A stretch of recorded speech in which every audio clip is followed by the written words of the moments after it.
3.1혁명 107주년 기념 인문학 강의 시간입니다. 지난주 거 기억나십니까? 예, 가마우지 경제. 기억나시죠? 예. 근데 우리가 거기 벗어나고 있고, 그리고 이제 우리도 그걸로 모가지를 탁 잡으면 된다고 말씀드렸습니다. 오늘은 예, 제가 너무 하고 싶었던 것 중에 하나입니다. 공부합시다 시리즈. 중국 바로 알기. 그 중에 정치편입니다.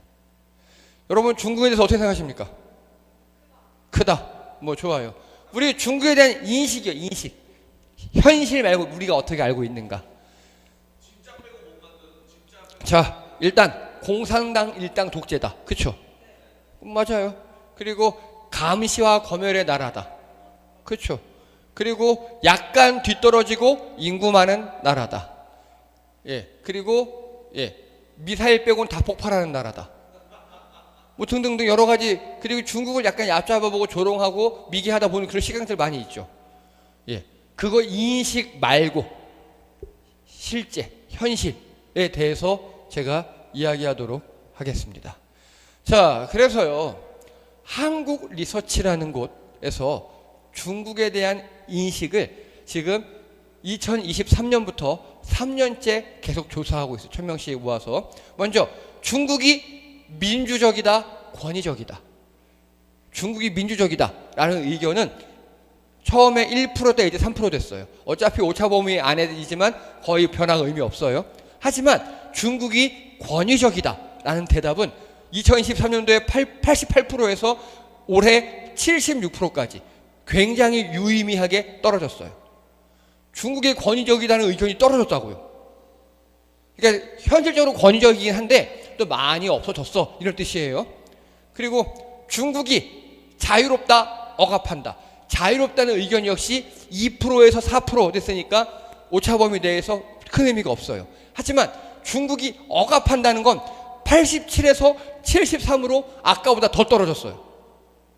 이해되시죠? 중국이 덜 억압한대요. 확실하게. 그리고 중국이 국제사회에서 책임감이 있다. 아니다, 무책임해. 책임감이 있다는 게 2%에서 8%로 대폭 늘었어요. 아니야, 무책임해. 이게 79%에서 50%로 대폭 감소했습니다. 그런데 모르겠다가 19에서 42로 늘었어요. 여러분, 이 모르겠다는 건요, 간단하게 무책임한 게 아니라 책임감이 있어 보이기는 하는데 나는 그렇게 이야기하긴 싫어 라는 뜻입니다. 이해되십니까? 즉 처음에 무책임했다 했던 사람이 79%가 50%로 떨어졌죠. 그들이 대부분 이 모른다를 갖다가 보면 됩니다. 그래서 이런 거에서 심리를 읽으면 중국이 국제사회에서 책임감이 있다 없다는 거 의견은 거의 같다라고 해석하셔야 합니다. 이해되시죠? 네. 그러면 이거요. 중국이 국제적으로 우리에게 위협적이지 않다, 위협적이다. 위협적이다는 81%에서 67%로 굉장히 많이 떨어졌습니다. 또 위협적이지 않다는 4에서 7로 그냥 쏘쏘 합니다. 이것도 마찬가지입니다. 이럴 때 뭘 봐야 된다고요? 모른다. 15에서 26으로. 점점 중국이 위협적이지 않은 형태로 우리에게 인식되고 있어요. 그리고 중국은 정직하다, 정직하지 않다. 정직하다는 의견이 2에서 5%. 별 의미 없죠. 근데 정직하지 않다가 88에서 63. 확 떨어졌죠. 그런데 여기도 모름이 10에서 32로 확 올라갔습니다. 그럼 이것도 정직한 것 같아가 많이 상승한 겁니다. 즉 중국이 인식이 많이 전환이 되고 있죠, 우리들에게 지금. 자, 또요. 중국은 신뢰할 수 있냐? 아니야, 불신이야. 먼저 신뢰할 수 있다. 3에서 11%로 늘었어요. 이건 극적 변화입니다. 근데 아니야, 중국은 못 믿어. 84에서 56으로 확 줄었어요. 여기 근데 모름도 13에서 33으로 늘었어요. 마찬가지입니다. 중국 뭐 어느 정도 믿을 수 있지 라고 할 수 있고요. 그러면 중국은 평화를 원하니 아니면 공격이야? 이게 제일 드라마틱해요. 공격이 78에서 53으로 줄었어요. 그리고 아니야, 중국은 평화야. 이건 2에서 5로 의미가 없어요. 그런데 모름이 20에서 40으로 늘었어요. 중국은 점점 평화로 가고 있어 라고 생각하는 겁니다. 자, 결론. 중국은 친구야 적이야? 적! 44에서 24로 줄었어요. 친구 5에서 13으로 늘었어요. 몰라 51에서 63으로 늘었어요. 이건 뭐냐? 중국은 친구에 가까워 라고 하는 겁니다. 이해되십니까? 인식이 많이 변하고 있죠. 인식이 많이 변하고 있어요. 그런데 이걸 세대별로 보면요, 어떨 것 같습니까? 제일 중국을 싫어하는 세대가 어디 같아요? 아니요, 2030이에요. 2030이에요. 아니요, 그런 문제가 아니에요. 중국이 왜 싫어하는지 그거는 또 나중에 또 얘기할 겁니다. 2030이. 자, 그래서 한국이 중국보다 더 선진국이라고 생각하는 사람은요, 옛날엔 67%였는데 지금은 60%예요. 조금 줄었어요, 조금. 아니야, 중국이 우리보다 더 선진국이야는 옛날에 10에서 지금 11%. 별로 의미가 없어요. 어쨌든 우리나라가 중국보다 더 선진국이다 라는 건 대체적으로 인정하고 있고요.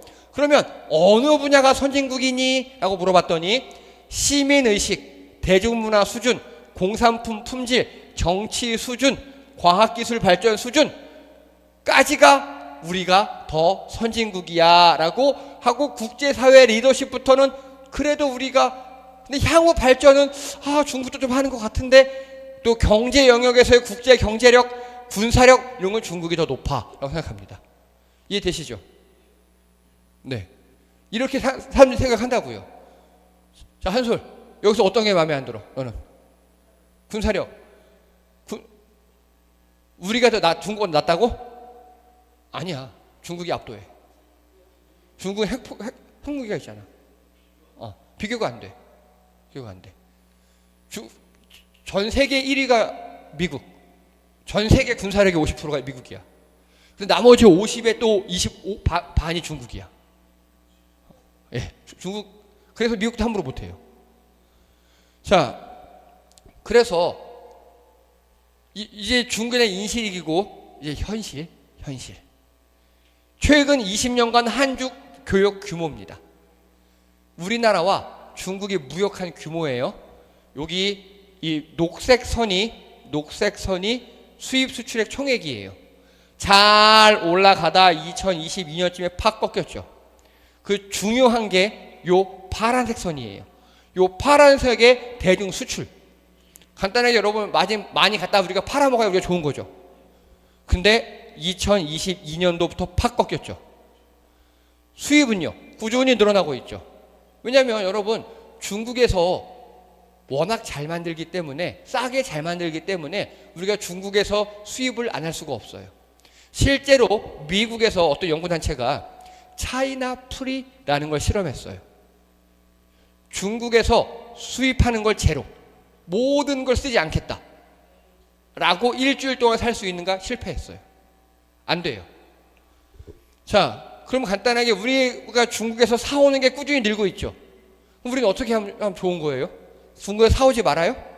그럼 어떻게 해야 돼요? 더 갖다 많이 팔면 좋은 거잖아요. 그렇죠?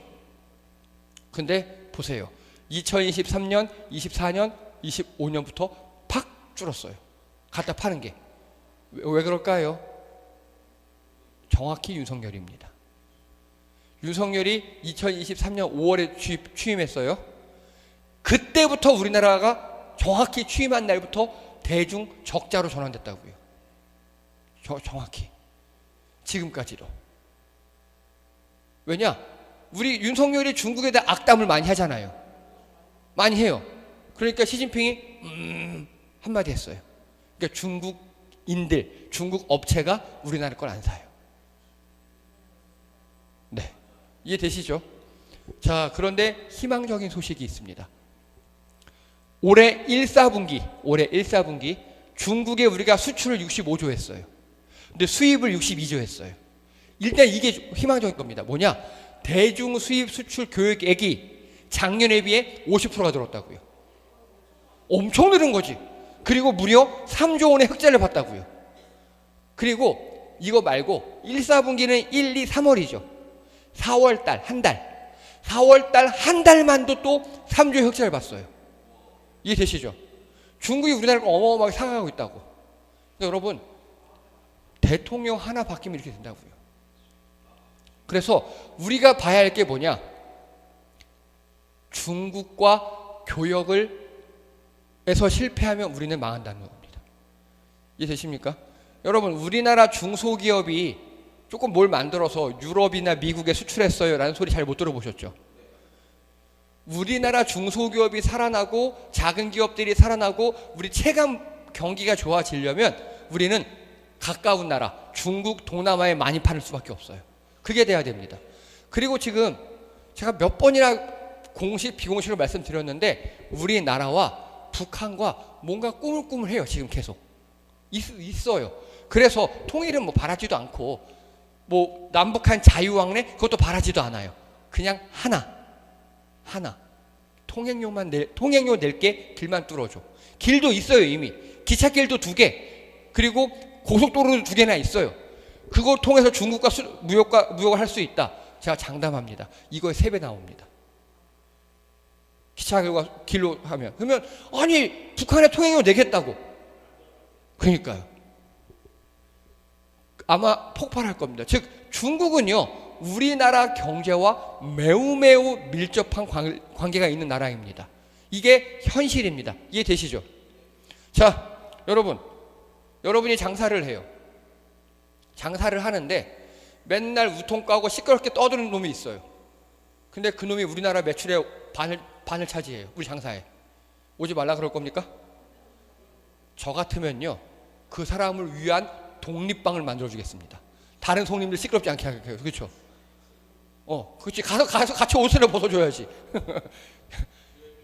여러분 제주도 가면요 다 중국 거예요. 다. 여러분 베트남 가면 한국말 많이 들리죠? 메뉴판에도 다 한글로 돼 있죠? 중국 가면 다 그래요. 왜냐? 거기는 중국인이 자유롭게 왕래할 수 있거든요. 제주도는. 그러면 우린 중국을 싫어해야 합니까? 미워해야 합니까? 아니, 우리 나라에서 팔아준다는데 감사한 일이죠. 그렇죠? 네, 맞아요. 그래서 중국과의 관계는 우리나라 경제와 아주 밀접합니다. 그래도 한 걸음 더 나아가 봤죠? 관광 통계입니다. 25년 기준이에요. 우리나라를 가장 많이 찾은 나라. 2025년 기준으로 우리나라에 약 1,900만 명의 관광객이 들어왔어요. 근데 그 중에 중국이 550만이에요. 이게 관광 통계청 자료거든요. 근데 저는 이거 마음에 안 들어요. 왜냐? 홍콩도 중국이에요, 여러분. 그렇죠. 그리고 대만도 형식적으로는 중국이에요. 이거 다 합하잖아요. 그러면 우리나라에 1,900만 명 중에서 무려 800만 명이 중국계입니다. 반이에요, 반. 우리나라 관광 수입의 반을 중국이 책임진다고요. 근데 여러분 중국은요 평균 소득이 우리보다 3분의 1이에요. 근데 그들이 왜 우리나라에 놀러 와요? 거기 빈부격차가 심하거든요. 중국 부자는 우리가 상상할 수 없을 만큼 부자거든요. 그래서 우리나라에 온 중국 관광객들 다 부자예요. 수민아, 중국 여자 꼬시면 부자야. 우리나라에 놀러 온 중국 누나 꼬시면 다 부자라고. 진짜 부자야. 차 몇십 대씩 있는 그런 사람들이야 다. 자, 그 다음에요. 그러면 거꾸로 우리나라 사람이 가장 많이 가는 나라. 우리나라가 약 3천만 명 작년에 해외에 나갔거든요. 중복해서. 그랬더니 1등이 일본 약 950만, 3분의 1. 근데 2등이 베트남 약 430만. 우리도 여기 많이 일조했죠? 자, 3등이 중국인데 300만이에요. 그런데 대만, 홍콩 합하면 약 400, 거의 540만이. 2위예요, 2위. 다시 말하면 우리나라 와서 제일 많이 돈 쓰고 가는 나라가 어디라고요? 중국. 우리가 가서 돈 제일 많이 쓴 나라는 일본. 2등이 중국. 예, 그렇게 된다고요. 그래서 중국과 뭐 단교하고 중국과 사이가 안 좋아진다? 즉 우리나라 망하라는 기레기 소리입니다. 이게 현실이라고요. 이해가 되시죠? 자, 얼마 전에 중국의 현재 총리가 누굽니까? 죄송합니다. 일본 총리. 네, 네? 다카이치 여자 총리죠. 여자 아베. 그 여자가 중국이 나쁜 말을 많이 했다 그랬죠. 그걸로 얼마가 날아갔다고요? 몇십 조가 날아갔다 그랬죠. 중국인들 일본 안 가고 수출 안 하고 유학생들 다 빼고 바로 그겁니다. 한중일은 너무 가까이 살고 문화도 비슷하기 때문에 여기서 틀어지면 경제가 틀어져요. 그래서 제가 맨날 아베 새끼 개새끼라고 욕하는 겁니다. 자, 이제 중국의 정치 체제에 대해서 좀 알아볼게요. 여러분, 중국의 정치하면 딱 떠오르는 게 뭡니까? 네? 크게 삼국지. 정치 역사 말고 정치. 시진핑, 마오쩌둥, 공산당 들은 거죠. 좋아요. 자, 먼저요. 이게 중국의 역대 주석입니다. 마오쩌둥, 화고평, 덩샤오핑, 장쩌민, 후진타오, 시진핑.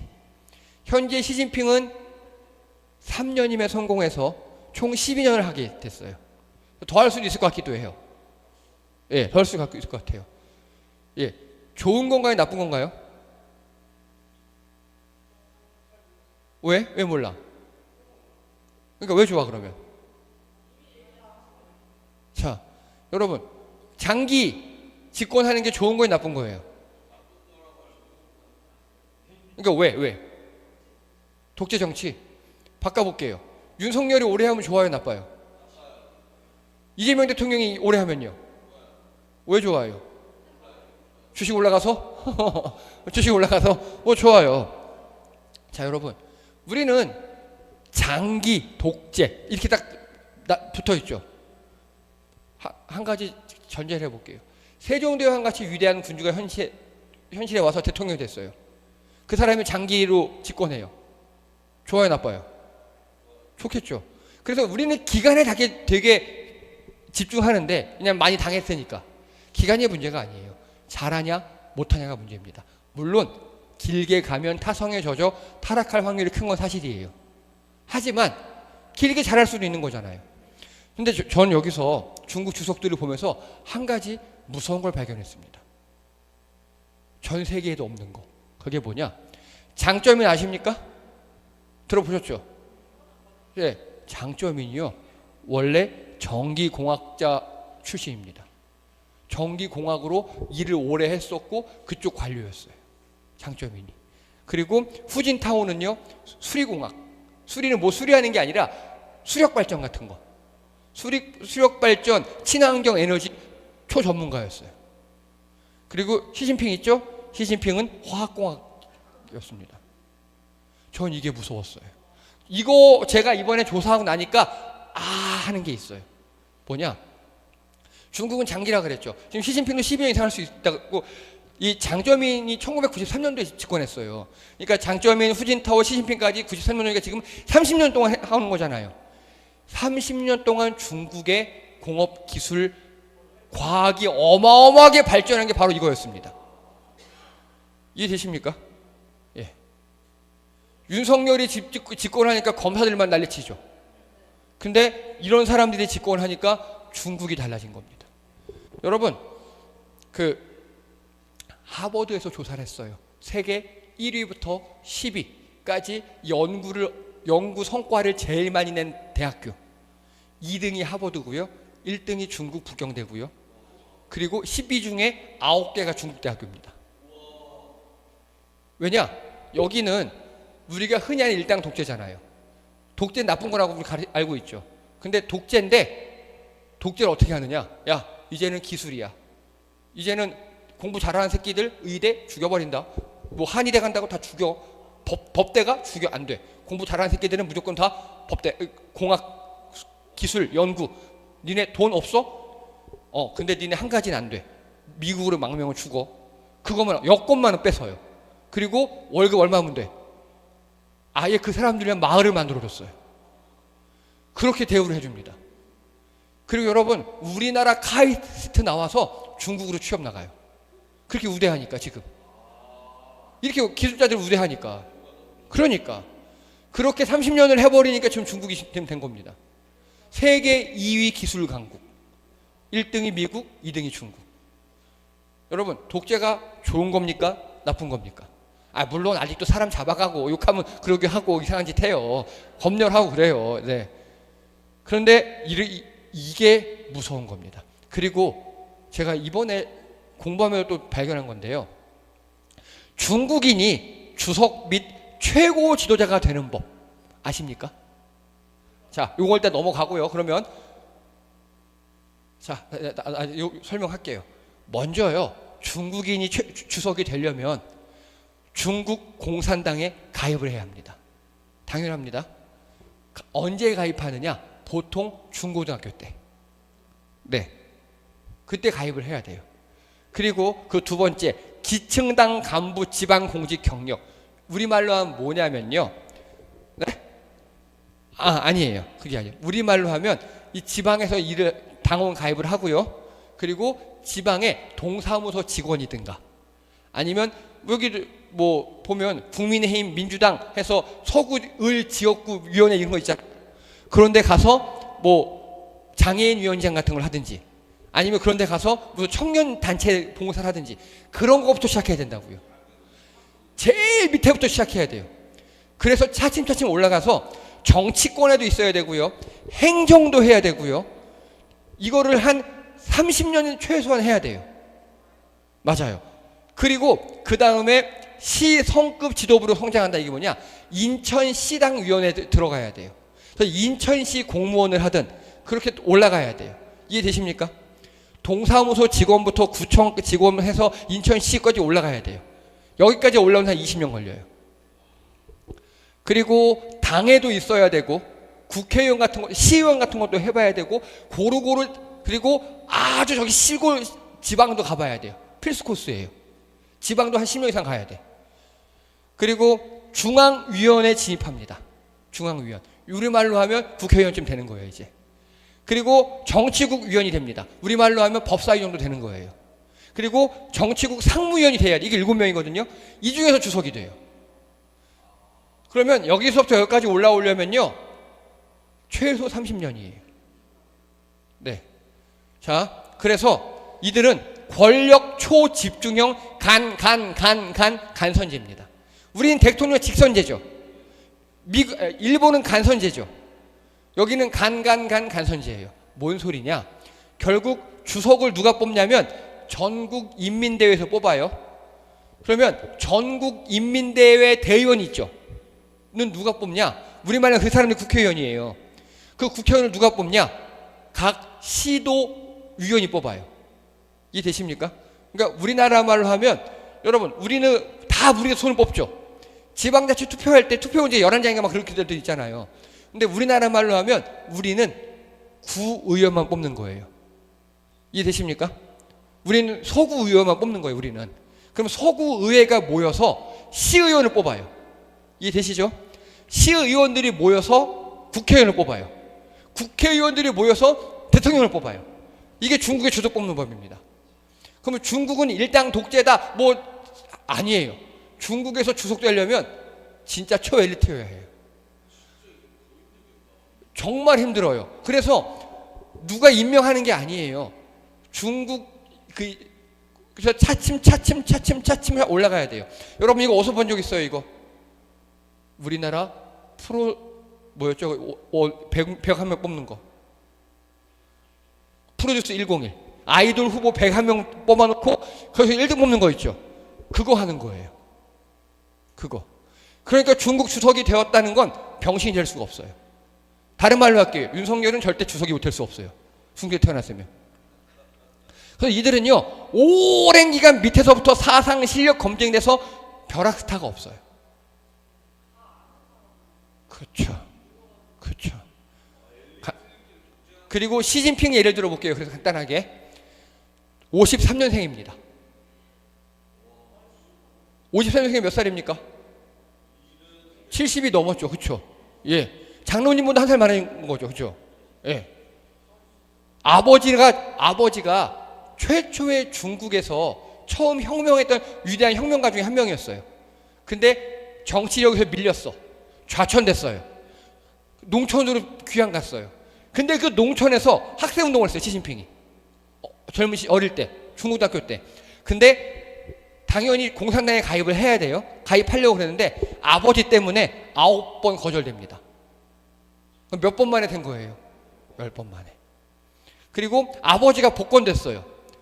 아버지가 복권되자마자 공부 잘했나 봐요. 칭화대, 북경대 1등, 2등 칭화대, 우리말로 하면 연고대, 카이스트. 칭화대 화학고등학교 졸업합니다. 그리고 밑바닥부터 또 올라갑니다. 그래서 지방 행정부를 시작합니다. 그리고 30여 년을 지방을 전전합니다.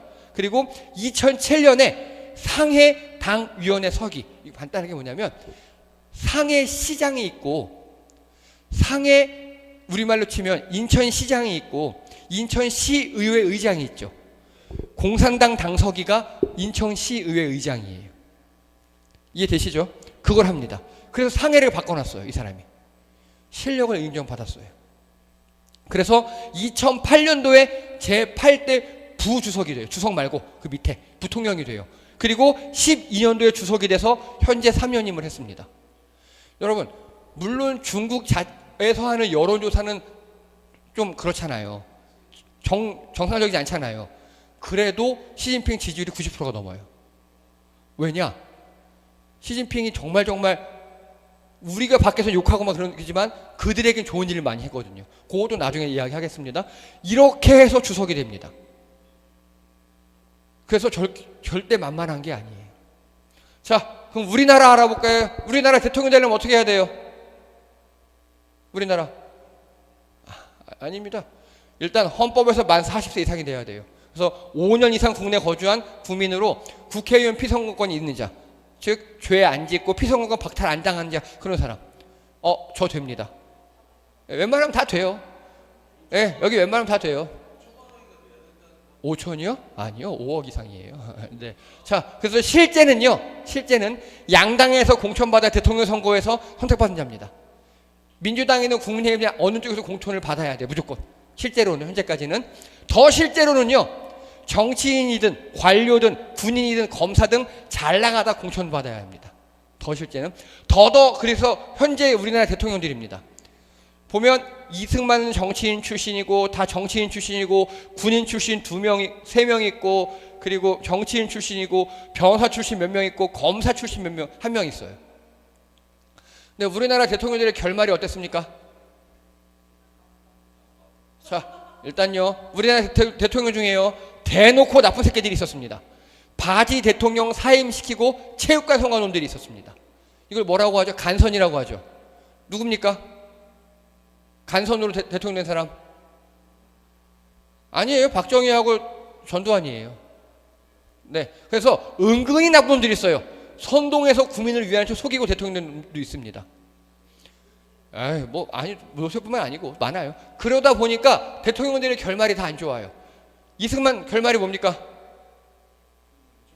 자, 사임이에요. 사임. 대통령은요, 사임, 사망, 파면, 아니면 마지막에 대통령직을 잘 마무리한 것밖에 없어요. 퇴임밖에, 4가지밖에 없어요. 대통령직을 사임합니다, 사망했습니다, 파면당했습니다, 이제 퇴임합니다 밖에 없어요. 이승만은 사임했어요. 하야는 많이 존중해주는 표현이에요. 사임한 겁니다. 자, 윤보선은요, 협박당해 사임했습니다. 누가 협박했어요? 박정희겠죠. 박정희는요, 사망했습니다. 자, 최규하는요, 사임당했습니다. 누가 사임시켰겠어요? 전두환이요. 전두환은요, 퇴직했죠. 퇴직했지만 깜빵 갔죠. 그렇죠. 그래서 자격도 박탈당했어요. 노태우는요, 퇴직했지만 깜빵 갔죠. 김영삼은요, 대통령 최초로 퇴직하고 국가원로로 인정받다가 자연사했어요. 깜빵 안 간 사람이에요. 자, 김대중 대통령은요, 마찬가지예요. 자연사하셨어요. 자, 노무현 대통령은요, 사법 살해당했습니다. 사법 살해당한 겁니다. 사법 살해당했습니다. 이명박은요, 깜빵 갔다가 사면됐죠. 그리고 박근혜는요, 파면 후 깜빵 갔죠. 그렇죠. 자, 문재인 대통령은요, 자, 퇴임 후 책방하고 있습니다. 네. 그리고 윤석열 씨는요, 파면 후 깜빵 가 있죠. 그리고 이재명 대통령은 현직이고요. 여러분 어떻습니까? 그렇죠. 우리나라 대통령이 정말 파란만장하죠. 간단합니다. 대놓고 나쁜 놈들, 은근히 나쁜 놈들은 다 최후가 안 좋았어요. 그리고 보세요. 자, 이명박 어떻게 대통령 됐습니까? 원래 현대그룹 간부였습니다. 예, 그러다가 이상한 드라마 하나 뜨고 서울시장 청계천 뜨고 하다가 잘 살게 해준다고 노무현 대통령을 다 반대하고 대통령이 됐습니다. 부자 되세요, 그런 걸로. 예. 그리고 박근혜는 지 아버지 후광, 그리고 윤석열은 간단하게 검사하다가 언론의 그 선동에 의해서 대통령이 됐습니다. 다 끝이 안 좋아요. 그런 사람들은 끝이 안 좋아요. 간단하게요, 중국 같으면요, 윤석열, 박근혜, 이명박 같은 인간들은 절대 대통령 주석이 될 수 없어요. 못 가요. 이해되시죠? 자, 중국의 제도가 좋은 겁니까? 우리의 제도가 좋은 겁니까? 단언하기 힘들죠. 단언하기 힘들어요. 우리도 보세요. 우리도 문재인 대통령 뽑아놓고도 그 다음에 윤석열 뽑았잖아. 물론 여기 계신 분들은 절대 안 찍었겠지만 중국은 그런 사람들 주석 근처도 못 간다니까요. 여러분, 중국 주석들은 얼마나 청렴한 줄 아십니까? 청렴할 수밖에 없어요. 시진핑이 그 전에 리커창이라는 사람이 있었어요. 그 사람이 원래 주석 1위 후보였어요. 리커창이 부패가 발견됐어요. 아주 작은 거. 그들은 서로 견제하기 때문에 작은 부패 한 개라도 있으면 바로 낙마합니다. 이해되시죠? 그게 나름의 경쟁 및 검증 시스템이에요. 자, 그러면 일본에서 총리 되려면 어떻게 되면 되게요? 일본 총리? 아니요. 일본 총리 되려면요, 일단은 장군이든가, 옛날엔 그랬어요. 옛날에는 현직은 무조건 국회의원이어야 돼요. 국회의원이 돼서 일본에서 국회의원 된 다음에 정당 의원들에게 잘 보여야 돼. 국민은 필요 없어요. 의원들에게 잘 보여서 의원들이 그래, 네가 우리 당 당대표 해 했어요. 근데 우리가 다수당이야. 그러면 총리가 됩니다. 간선제니까. 이해되시죠? 그러다 보니까 아베 같은 놈, 이상한 놈들이 총리가 됩니다. 그래서 일본 같은 경우는 옛날에는요, 민간인, 언론인, 기업인들이 총리가 됐어요. 옛날에는. 근데 이제는요, 안 돼요. 이제는 무조건 정당에 들어가서 정당 다른 국회의원의 인기 얻어야 돼요. 그러면 총리가 되려면 국민한테 잘해야 돼요? 국회의원한테 잘해야 돼요? 그렇죠. 그러니까 지들만의 리그가 되어버렸어요. 이해되십니까? 그렇죠. 지들만의 리그가 되어버렸어요. 그래서 여기는 세습도 해요. 막 국회의원직을. 그래요. 이상한 나라가 되어버린 겁니다. 자, 그러면요, 미국에서 대통령이 되는 거, 미국 어떻게 하면 돼요? 그것도 맞아요. 근데 자, 제가 또 조사를 했죠. 미국은요, 미국 대통령 현재까지 60몇 명 중에 변호사, 판사 23명, 직업군인 6명, 정치인 10명, 민간인 뭐 등등 전문직 6명 등 되게 고루고루 나오긴 했어요, 미국은. 근데 현실적으로 미국도요, 무조건 민주당이든 공화당이든 거기서 경선을 1등 해야 돼요. 그거 아니면 안 돼요. 그런데 미국은 특이한 선거제도가 있습니다. 혹시 아십니까? 맞아요. 그겁니다. 미국은 선거인단이 있어요. 이상한 거 하나만 예를 들어 드릴게요. 2016년 미국 대선입니다. 그 당시 힐러리 클린턴 후보가 약 48.2%로 1위 했어요. 트럼프는 46.1위로 2위 했어요. 근데 트럼프가 대통령이 됐어요. 왜냐? 여기는 어떻게 하냐? 우리나라 말로 할게요. 서울이 1000만 명이죠. 그러면 여기는 100표예요. 100표. 서울에서 우리나라 기호 1번과 기호 2번이 했는데 1번이 510만 표 얻었어요. 서울 1000만 명 중에. 2번이 490만 표 얻었어요. 그럼 우리는요, 그냥 510에 490이잖아요. 근데 미국은 어떻게 하느냐? 그래, 서울 1000만이야? 그럼 니네는 100표 줄게. 그러면 1번이 이겼죠. 승자 독식. 1번이 100표 다 가져가는 거예요. 이해되십니까? 강원도는 인구가 30만이라 쳐봐요. 30만이야 니네? 그래, 그럼 니네 3표. 근데 1번이 강원도에서 빵표, 2번이 30만 표 다 얻었어요. 그럼 3표예요. 그럼 1번, 2번 합하면 우리나라 선거제도에서는 2번이 되는 거예요. 510만 대 490만이니까 20만 표 차이잖아요. 근데 강원도에서 이겼으니까 합하면 30만이니까 2번이 이겼잖아. 미국에서 1번이 이긴다고요. 이해되십니까? 옛날에 미국이 워낙 크잖아요. 한 번에 모여서 선거를 못해. 각 주별로 선거인단을 말 타고 기차 타고 뭐 차 타고 몇십 명씩 보내. 그들이 모여서 대통령을 뽑았거든요. 그땐 그게 합리적이었어요. 근데 지금은 인터넷으로 비행기로 이 세상인데, 이러다 보니까 트럼프 같은 인간이 대통령이 2번이나 하는 겁니다. 자, 그럼 다시 미국의 선거제도가 좋은 건가요? 중국의 선거제도가 좋은 건가요? 중국의 주석 뽑는 방식이 좋은 건가요? 그런 것 같죠? 네. 자, 그래서요, 중국식 지도자 선출의 장단점이 있어요. 먼저 장점은요, 행정 경험이 풍부한 자를 뽑을 수 있어요. 무조건 실력 검증됐어요. 맞아요. 못하는 자는 아예 근처도 못 가. 그리고 더 부패가 있는 자 아예 못 가. 그리고 장기 정책을 추진하기 용이합니다. 그렇죠? 우리는 5년마다 바뀌잖아요. 우리 인천시 보세요. 누가 루얼시트 지었어? 다음이 루얼시트 안 돼. 끝나는 거예요, 그냥. 네. 맞아요.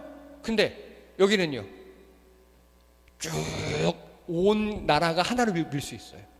그리고 인기보다는 전문성과 조직관리라는 게 중시해요. 여기는 그래서 간단하게 포퓰리즘이 안 돼요. 그러니까 제대로 된 지도자라면 중국식이 유리합니다. 좋은 사람이라면. 근데 단점도 있어요. 뭐냐? 국민이 직접 뽑거나 교체가 어려워요. 우리나라 보세요. 두 명이나 날려버리는 위대한 나라 아닙니까? 여긴 그게 안 돼요. 그리고요, 능력보다는 사상 충성심이 중요해질 수 있습니다. 이해되시죠? 조금만 엇나오게 될 수 있고, 그리고 권력 집중으로 인한 부패. 일단 주석이 되어버렸으면 그 다음에 부패할 수도 있다는 소리입니다. 장단점이 있어요. 그렇지만 이렇게 중국처럼 뽑는 곳이 아까 프로듀스 1호 있다 그랬죠. 또 있어요. 어딘지 아십니까? 바로 대기업 CEO 선출 방식입니다. 대기업 회장을 이렇게 뽑아요. 지금 우리나라는 누구 아들이 대기업 되죠. 그런데 진짜 좋은 기업들은요, 여러분 지금 애플의 CEO가 누굽니까? 애플 CEO 팀 쿡이죠. 원래 누구였어요? 돌아가셨잖아요. 그 아들이 됐습니까? 아니에요. 그 스티븐 잡스가 조그만 구멍가게부터 키울 때부터 그 사람과 함께 했던 그 사람의 바로 후배, 그 팀쿡이 올라온 거예요. 그렇게 올라온다고요. 다. 정말 제대로 된 기업들은요, 밑바닥부터 해서 그 기업의 정신을 알고 기업 요직을 두루 거치고 그 사람이 CEO가 돼요. 그래서 리더의 자질에 의해 크게 좌우됩니다. 이런 데가. 우리나라는요, 대통령이 뭐 해도 거부할 수 있는 게 꽤 있죠. 우리나라는 대통령의 권한이 너무 많다? 다 개뻥입니다. 생각보다 없어요. 생각보다. 자, 오늘 이렇게 제대로 좀 학문적으로 공부해 보시니까 어떻습니까? 중국의 정치가. 주석이라는 게 결코 만만하지 않죠. 예. 그래서 시진핑 욕할 게 아니에요. 되게 무서운 나라예요, 거기가. 그래서 들려오는 풍문 말고 제대로 알고 판단하셔야 합니다. 예, 여기까지입니다. 수고하셨습니다.